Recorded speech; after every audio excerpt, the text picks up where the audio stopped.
বন্ধুরা এবার লাইভে এসে ভয়ঙ্কর তথ্য দিল মিথিলা এবং ইয়াসিন রহমান।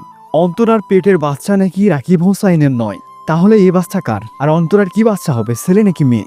এই সব কিছু জানতে পারবেন আজকের এই ভিডিওতে। সুতরাং আজকের ভিডিওটি অনেক বেশি ইন্টারেস্টিং। ভিডিওটি না টেনে শেষ পর্যন্ত দেখুন, কারণ আজকের ভিডিওতে যে তথ্যগুলো পাবেন, অন্তরার কোন দিন বাচ্চা হবে এবং ছেলে নাকি মেয়ে, এবং জানতে পারবেন এই বাচ্চাটি আসলে রাকিব হোসাইনের নাকি অন্য কারো।